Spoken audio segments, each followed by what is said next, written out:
always have a plan. You always have something. It's okay. And just when you get them, you gotta start redoing things. That's what we did. The official photographer has to give its approval.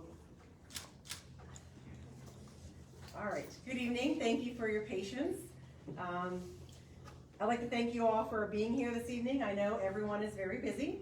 I'm Magisterial District Judge Elisa Ferrick, and I'm here tonight to announce that I am running for re-election to the position of Magisterial District Judge for the Tri-Community area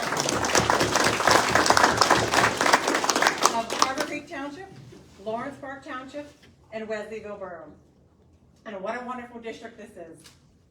With me tonight is my husband, Timothy. He's a lieutenant with the Mill Creek Police Department, and we have our twin sons, Connor and Liam, and they are in 7th grade at the Harborcreek Junior High School. As many of you know, I'm an attorney who has lived in Harborcreek Township for the past 18 years. I attended Penn State University to obtain my undergraduate degree, then worked and put myself through law school at the Dickinson School of Law in Carlisle, Pennsylvania.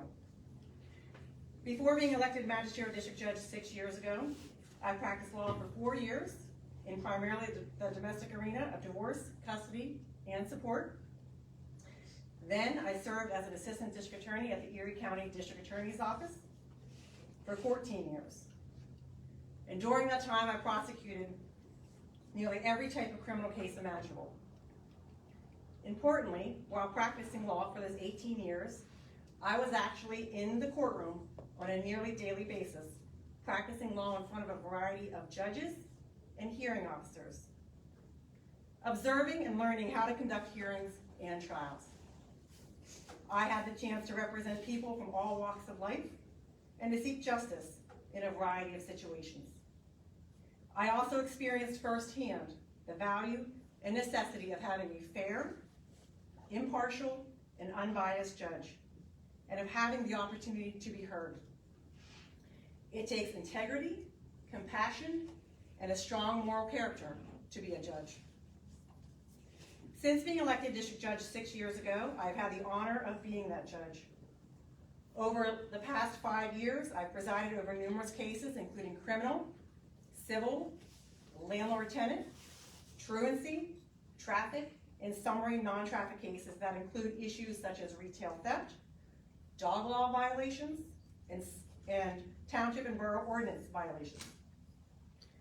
During each of those hearings, I have been fair, impartial, and unbiased. And with integrity, I have based my decisions solely on what was presented to me in the courtroom without regard for who was on either side. I have given everyone in the courtroom the opportunity to be heard. In criminal cases, I show no favor to the police or to the defendants. In landlord-tenant cases, I show no favor either to the landlords or to the tenants. In township and borough ordinance cases, I show no favor towards the supervising authority or to the homeowner. Everyone who walks through the courtroom doors has an equal opportunity to be heard and to have their cases decided based on the facts presented and the relevant law. It is not uncommon for me to be pressured, either explicitly or implicitly, to rule on a case in a certain way, or to run the courtroom a certain way, or to establish policies or procedures that will perhaps benefit one set of litigants while putting others at a disadvantage. It takes a strong moral character to stand up to these pressures and to do what I think is right. But I have held fast to my convictions that everyone deserves equal treatment in the eyes of the law, and I act accordingly. Each and every one of us should feel secure in the knowledge that if they ever go to court, they will be treated fairly. There is no place in court for favoritism based on who you are, where you live, how much money you earn, what you do for a living, who you know, or who you're friends with. That's how the law should work, and I'm committed to the saying, justice is blind. I'm also committed to education, and I believe a good education is a solid foundation to a successful future, both on the individual level and on a community level. Towards that end, I'm a member of the Erie County Truancy Task Force. The Truancy Task Force has members that include district judges, school administrators on several levels from schools all over the county, and a wide variety of county and local service providers who are committed to finding ways to identify and eradicate obstacles and challenges that prevents students from attending school on a regular basis and getting a good education. This is no easy task, and there are no quick solutions. The Erie County Truancy Task Force truly gives meaning to the phrase, "It takes a village to raise a child." Although at times there are different ideas of how best to address the issue of truancy, in the end, everyone involved is committed to the same goal, providing a great education for our youth, because they are our future. In the same vein, because education is so important to me, I take particular interest in the truancy cases brought before me. I stress that when I say education, I include all types, whether it be high school, college, graduate level, trade school certificates and licenses, and the like. A typical truancy hearing in my court lasts about an hour because I give everyone a chance to be heard, and we try to figure out what's going on, what challenges prevent a student from attending school, what's currently being done to address those challenges, and what more can be done to improve a student's ability and desire to attend school. I want our youth to get a good education so they can be successful in whatever form that might take for every individual. Along with that, back when probably most of us were younger, smoking cigarettes was a big thing, and there was a widespread anti-smoking campaign. I'm sure most people not only know that orange is the new black, but also that vaping is the new form of smoking. A couple years ago, Pennsylvania lawmakers changed the law, so possessing and using vapes and e-cigarettes in school is now illegal. You may or may not know that vaping in school is rampant. I personally was unaware of that and how prevalent vaping is, and I was shocked to find out. Now I know it takes place on buses, in school bathrooms, at school sporting events, and elsewhere. Again, believing that education is key, I thoroughly researched and found an online program that teaches all about e-cigarettes and vaping. And I give all students who are charged with possession on school property an opportunity to take the class and to learn about vaping instead of just imposing a fine. I also offer juvenile and adults who are charged with first-time retail theft offenses an opportunity to participate in a diversionary program so they can learn about the triggers and the effects of retail theft instead of simply imposing fines. Some juvenile offenders are given the chance to complete community service instead of receiving fines and costs. Since taking office, I've strived to make the court more accessible to the public and anyone who needs it. When I took office a little over 5 years ago, the courthouse was closed over lunch.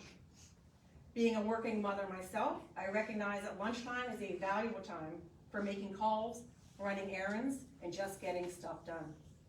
So one of the first things I did was have my office staff stagger their lunches so the office could remain open over the lunch hour, a practice that is still in place and which I believe has served the public well. I've also extended the deadline for filing paperwork and making payments in the office.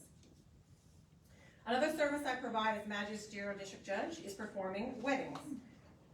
DJs are not required to perform weddings, but I enjoy it, and it provides people with an affordable, quick, and a convenient way to get married.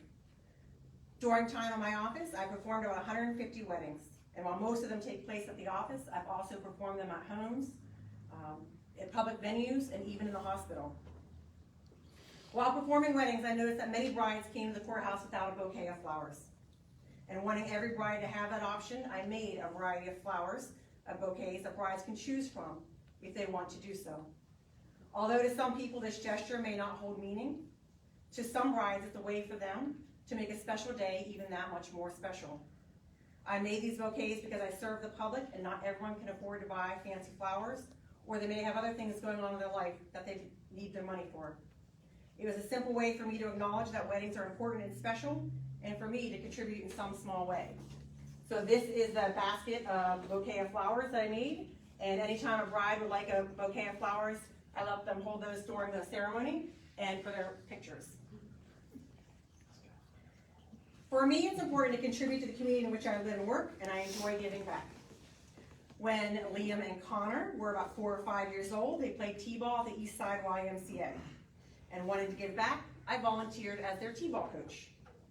Me and another dad conducted practices and games and taught these young kids the very basics of baseball, including how to catch and throw a ball, how to hold and swing a bat, how to run the bases, and some very basic rules. I still remember, before the very first practice, Tim told me to remember to teach the kids that they can't steal bases. I don't know if he remembers that. At that first practice, I can tell you it took no time at all to realize these kids would not be stealing bases. At every single practice, I had the kids follow me, run around behind me from the bases because they had no clue that there were 4 of them. They didn't know they had to go in a certain order, and they certainly didn't know that sometimes they had to actually stop at the bases. They would just keep running. For some, we tried to build up their confidence to run the bases without holding on to a parent's hand, and when they did that, we felt very proud. It was chaotic, but it was fun, and I have fond memories of being there at the very beginning of their budding baseball careers. Over the years, our boys have participated in many sports and extracurricular activities, and whatever they get involved in, I get involved in. When it was wrestling, I learned how to time and score wrestling matches. When they played baseball, I manned the concession stands. When they swam, I acted as the announcer.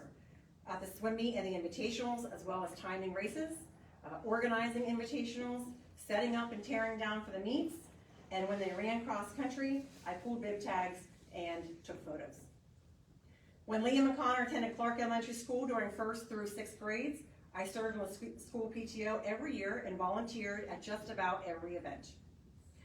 I created the sign-up Genus volunteer list for most school-related events. I worked at the book fairs, the holiday stores, the school carnivals. I volunteered at the school library. I ran 2 after-school programs. I hung art on the walls in preparation for the art show, and I helped organize and implement the 6th grade year-end celebration last year. We were busy at Clark. Now that the twins are in 7th grade at the junior high, we have a lot of extracurricular activities again. And I said we, because it's never just the kids. Whatever they do, I do. In addition to cross country, they're at the high school musical for the 2nd year.